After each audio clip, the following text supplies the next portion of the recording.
Il y a cette photo qui tourne en ce moment suite aux déclarations de Xabi Alonso pour dire qu'il était choqué des retours défensifs de Kylian Mbappé et que nous, on réclamait des preuves.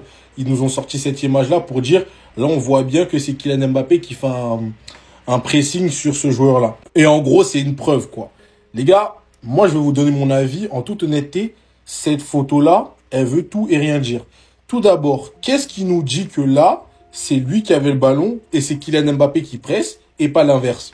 Vous allez me dire, ouais, mais là, on a plus l'impression que c'est lui qui a le ballon et Mbappé qui presse. Les gars, une image peut nous faire interpréter tout et n'importe quoi. Regardez cette image. Bon, là, ça va être un peu plus compliqué parce qu'on sait tout ce qui s'est réellement passé. Mais prenez un mec qui a pas vu le match, tu lui montres cette image, bah, les gars, il peut l'interpréter d'une manière en mode, là, Messi va tenter un crochet, et Boateng, il va le stopper parce qu'on voit que Boateng, son pied, il est proche du ballon. On voit Messi, il est en train de tenter un truc, mais Boateng, il a l'air proche du ballon. Donc, au final, on peut se dire que là, Boateng va stopper Messi. Pareil pour cette image. On sait ce qui s'est réellement passé. Mais un mec qui a pas regardé le match, là, il peut se dire, en fait, là, c'est Boateng qui a le ballon et c'est Messi qui presse sur lui. En fait, une image, ça dépend de ton interprétation. Si t'as pas vu le match, tu peux pas réellement savoir ce qui s'est passé. Après, attention, je suis pas en train d'essayer de trouver des excuses pour qu'on tape sur Kylian. Ça se trouve, c'est vraiment un pressing. Et franchement, c'est bien. Mais moi, ce que je demande, c'est des vidéos. C'est pas compliqué. Montrez-nous des vidéos, comme ça, tout le monde est d'accord, tout le monde est content. Ça nous met des images. En plus, c'est même pas le club, c'est des joueurs, des je sais pas quoi qui ont posté. Mais voilà, en tout cas, c'était juste pour dire ça. Après, si vraiment, c'est vraiment vrai que Kylian, il fait les efforts, les gars, ça va dans notre sens, c'est carré. Mais on veut des images. Montrez-nous des vidéos. C'est simple. Vous l'avez fait avec Militao. Montrez-nous des vidéos. Petit tour de l'actu Real Madrid en ce début de semaine, les gars. Je vous présente ça tout de suite. Apparemment, il y aurait des mouvements du côté de Manchester City qui pourraient impacter un peu l'avenir de Rodrigo. Alors, avec la signature de Grealish à Everton et le très probable départ de Savinho à Tottenham, Rodrigo pourrait-il devenir la cible principale des Citizens? Moi, je dirais ouais, pourquoi pas. Ce n'est pas si impossible que ça. Parce que de base, si on remonte bien, le premier club auquel Rodrigo a été lié dans les rumeurs et tout, c'est City. Et en plus de ça, on a vu, Pep Guardiola, il aime beaucoup le joueur parce qu'il a déjà eu à faire des compliments principalement à Rodrigo. Je crois que c'est l'année dernière ou il y a 2 ans, je ne sais plus. Donc Pep, il apprécie le joueur et pour moi, c'est une très belle équipe pour Rodrigo. Si City lui fait les yeux doux et que vraiment il y va pas, c'est qu'il a envie de rester au Real Madrid. Ensuite, Balotelli. Mais toi là, en fait, on a Balotelli qui a dit à la Gazzetta, j'ai encore un rêve à réaliser. Jouer au Real Madrid. Tu veux jouer où? Qui t'a appelé? C'est lui qui t'a dit de venir? Reste où tu es, mon gars. Déjà, le mec, il a 35 balais, il a bientôt 40 piges. Et tu crois vraiment que ton rêve, il va se réaliser? Par où? Dans quel sens? Dans quel univers? Dans quel métaverse? En plus, même s'il était jeune, on connaît le joueur, il a un caractère assez spécial. Et ce genre de joueurs-là, ils sont pas très appréciés au Real Madrid. Il y a les entraîneurs, ils ont un peu du mal avec ce genre de... Malheureusement, c'est comme ça. Ce n'est pas de ma faute. Donc, mon cher Balotelli, ton rêve, je suis désolé. C'est à ce moment que moi, je vais te dire, tous les rêves ne sont pas réalisables. Et pour finir, les gars, l'équipe s'est entraînée ce matin afin de préparer le match de demain soir, 19h, face au Tyrol, c'est Tyrol, je crois, WSG Tyrol, l'équipe autrichienne. Donc, on a quelques images de Militao qui est propre toujours. Ça charbonne à la salle. Kylian, là, redresse ton menton déjà. T'as cru que c'était facile comme ça de faire du sport? T'as rien vu encore. Rodrigo qui s'entraîne dur aussi. Notre bon vieux Dina Hussein. Déjà là, dans la photo, les gars, vous sentez l'aura qui se dégage de ce contrôle de balle. On sent le truc. Mais bref, on en reparle dans les matchs. Kylian et Fede Valverde qui se font des câlins. Je sais pas pourquoi ils ont dû faire un truc ensemble. Notre bon vieux Gonzalo Garcia qui s'entraîne. Par contre, lui, mine de rien, il est bien musclé, Bref. Et le membre du staff. Ah pardon, c'est Carvajal qui joue également, voilà. Bref, dites-moi ce que vous avez pensé de l'actu de ce matin, les gars. Et surtout, pour ne rien louper, vous savez ce qu'il vous reste à faire, les gars. Comme vous le savez tous, comme nous l'attendions tous, demain, le Real Madrid joue contre le WSG Tyrol à 19h, heure de France. Et là, les gars, nous avons la liste officielle des joueurs qui ont été convoqués pour le match par Xabi Alonso. On va regarder ça ensemble. Donc, en gardien, on a Courtois, Lunin et Fran González. Jusque-là, tout est normal. En défense, on a Carvajal, Militao, Alaba, Trent Alexander-Arnold, Asensio, Carreras, Fran Garcia, Rudiger, Hausen, Diego Aguado. Ce qui fait plaisir là déjà, c'est qu'on a Diego Aguado qui sera bien présent. Et en fait, on aura tout le monde qui sera présent. On a Alvaro Carreras qui sera là, Fran Garcia, Trent Alexander-Arnold, Alaba, Militao, tout le monde sera là. Donc c'est tout bon. Au milieu de terrain, les gars, on a Tchouaméni, Arda Güler, Dani Ceballos, Thiago et Roberto Martin. Déjà, le Roberto Martin, je savais même pas qu'il y avait un joueur comme ça qui était avec nous. Et le Thiago, c'est Thiago Pitarque. Donc c'est parfait. Donc on aura peut-être l'occasion de le voir demain. Et ça fait plaisir. Mais par contre, le Roberto Martin, il faut que j'aille me renseigner sur lui, je sais pas qui c'est. Sinon, on voit clairement que le milieu, là, il est pas très chargé, Il y a encore des choses qui manquent, Après, il y a quand même des gens en attaque, là, qui ont mis en attaque, qui peuvent jouer au milieu de terrain, donc bon. Et en attaque, on a Vinicius Junior, Kylian Mbappé, Rodrigo, Gonzalo Garcia, Brahim Diaz et Yanez. Déjà, il y a Gonzalo qui est là, c'est totalement normal, parce qu'il a prolongé récemment en équipe première. Et Yanez, je sais pas qui c'est non plus. Donc là, pour résumer les gars, on a 3 jeunes qui ont été convoqués par Xabi Alonso. On a Diego Aguado en défense. Allez, disons 4 jeunes parce qu'il y a Fran González en gardien. Au milieu, on a Roberto Martin, ou Martin, pardon, pour ceux qui aiment bien l'accent espagnol. Et Yanez en attaque. Donc voilà. Sinon les gars, vous savez tous, on se sait tous, on a hâte de voir le match de demain à 19h. En plus, je vous l'ai dit les gars, abonnez-vous. Parce que demain, je vais commenter le match à partir de 18h30. Déjà, je vais me connecter et en live TikTok. Et je vais le commenter les gars. Donc ne loupez pas. On va tous assister à nouveau à du Xabi Ball. Bref, sinon, dites-moi ce que vous avez pensé de la liste des convoqués. Et pour ne rien louper les amis, vous savez ce qu'il vous reste. Vient de tomber la famille et c'est peut-être une dinguerie ce qui va se passer là. Manchester City envisage de signer Rodrigo. Le Real Madrid le vendra s'il demande de partir. Son prix serait autour des 100 millions d'euros. Donc les gars, à 90%, l'information elle est vraie. C'est de Fabrizio Romano, il se trompe que très rarement. Je vous cache pas que je suis un peu perdu avec Rodrigo.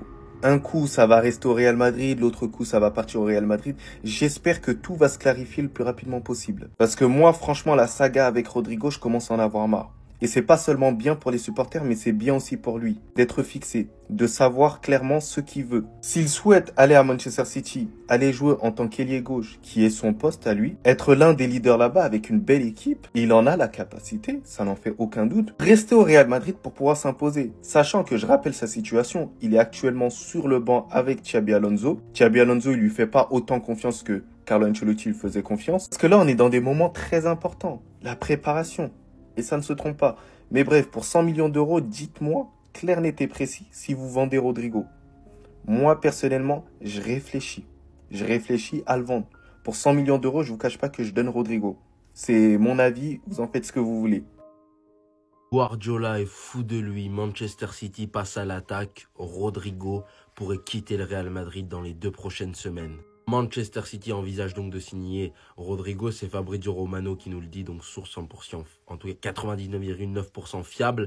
Le Real Madrid le vendra s'il demande à partir, on ne retient pas les joueurs au Real. Son prix cependant est fixé autour des 100 millions d'euros. Pour moi, c'est minimum 100 millions. Je vous le redis depuis le début, j'aimerais qu'il reste personnellement parce que c'est un mec auquel je me suis attaché déjà. J'ai beau lui reprocher beaucoup de choses, son irrégularité que je trouvais les saisons d'avant. Mais moi, je maintiens ma croyance et le potentiel car Rodrigo, il est encore atteignable, je pense. Il est encore atteignable au Real Madrid. Maintenant, Manchester City, ce serait une très bonne option. Si je parle objectivement, Manchester City pour Rodrigo, ce serait une aubaine. Pour moi, il n'y a aucun ailier qui est meilleur que Rodrigo à Manchester City. Et en plus, il pourrait jouer à gauche. En tout cas, j'espère qu'il jouerait à gauche dans le cas de figure où il partirait du Real Madrid. Mais je vais être quand même égoïste et je vais dire qu'il doit rester. Parce que Rodrigo, c'est le Real Madrid. Rodrigo, il a connu que ça. Rodrigo, c'est notre gars, peu importe. Ouais, je vous le redis, hein, on peut critiquer un joueur, on peut lui en vouloir sur certaines choses ou quoi. Moi, il y a plein de trucs que j'ai pas aimé avant la finale de Ligue des Champions quand il s'était plaint de son statut. Là, cette saison, qui se plaigne de son statut alors que les performances qu'il faisait, bon, certes, en début de saison, ça a été l'un des meilleurs, mais on restait sur notre fin, tout ça. Mais par contre, ça reste un Madrilène, les gars. Il a marqué l'histoire de notre club. Alors moi, je ne veux pas qu'il parte. Parce que pour moi, ces joueurs-là, ils doivent partir à 35 ans quand ils ont tout fait avec le Real. Il a déjà tout fait avec le Real, mais je veux plus. Donc Rodrigo, reste. Mais si tu pars, je t'en voudrais pas non plus. Voilà. Les gars, cette saison, le Real, ils vont trop dangereux. En fait, comme ils n'ont pas le match amicaux, la dernière fois, ils ont joué. Ils n'ont pas mis de caméra, les gars. Ils ont dit qu'Mbappé, il était trop fort dans ce match-là. On ne sait pas. Il n'y a pas de caméra. Là, ils ont un match là bientôt. On va regarder ça. Parce que là, je suis parti analyser, les gars, j'analyse leurs entraînements. Les gars, ça bosse. Je vous dis que Xabi Alonso, c'est pas Ancelotti. Ça, c'est un entraîneur moderne. Les gars, il connaît le football. C'est un entraîneur moderne. Là, Mbappé, les gars, lui, va être trop fort cette saison. Je vous dis ça, cash. Cette saison, il sera inarrêtable. Il va être trop fort. Mais vous pensez que Xabi Alonso, il a Mbappé, Vini, Bellingham, Rodrigo dans la même équipe. Il va pas en faire des monstres. En sachant que quand il était à Leverkusen, les gars, il avait des Wears. Il a réussi à faire des... Vous avez vu, il a signé pour combien à Liverpool? Donc, les gars, l'ennemi, là, ils vont être dangereux. Je sais que cette saison, ils vont être dangereux, en tout cas. Il faudra bien les surveiller, même. Est-ce que c'est pas la dernière saison de Carvajal au Real? C'est la question que je me pose et que je vous pose. Voilà les Madridistas, nouvelle vidéo. Et comme vous l'avez compris, je vais parler de Carvajal. Car oui, il a beaucoup de concurrence avec Trent Alexander-Arnold. Lui qui a beaucoup impressionné en Coupe du Monde des clubs et qui a beaucoup satisfait le Real et Xabi Alonso, il part comme être le titulaire indiscutable.